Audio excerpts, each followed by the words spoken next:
Alkisah dalam sebuah perjalanan bersepeda kembali ke kampung halaman. Derasnya hujan yang membawa kenangan lama tak dapat kuhindari.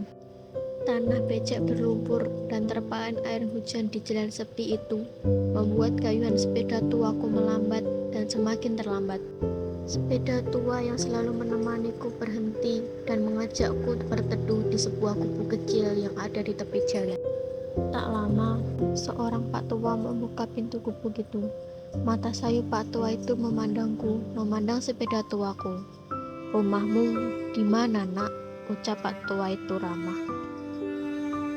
Pak, rumahku di Ngijul," sahutku kaget.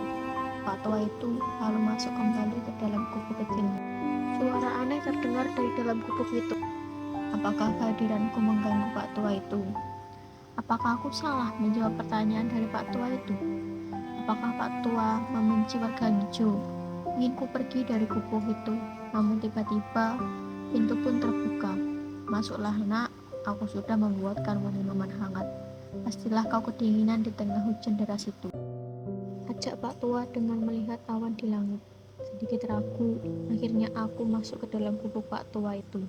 Hujan di luar semakin deras setelah aku masuk ke gubuk itu. Tak banyak perabotan yang ada di gubuk Pak Tua tersebut. Aku mulai mengajukan pertanyaan basa-basi yang mungkin sangat basi kepada Pak Tua itu. Seperti biasa, seorang yang lebih tua suka memberi motivasi serta membagikan pengalaman-pengalaman menarik untuk orang yang lebih muda.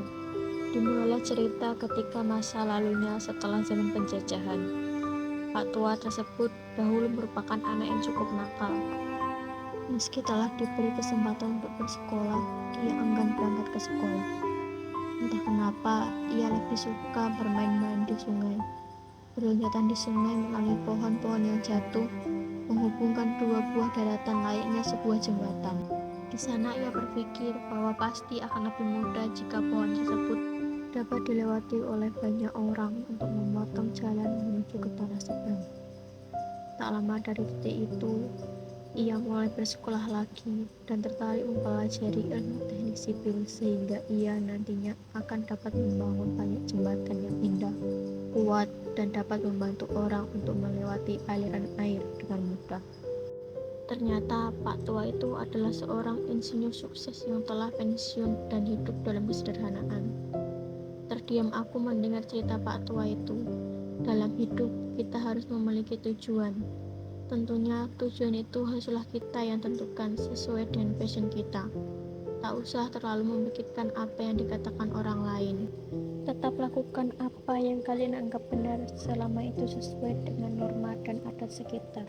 Dan tentunya tidak menyalahi kitab suci yang kalian percaya.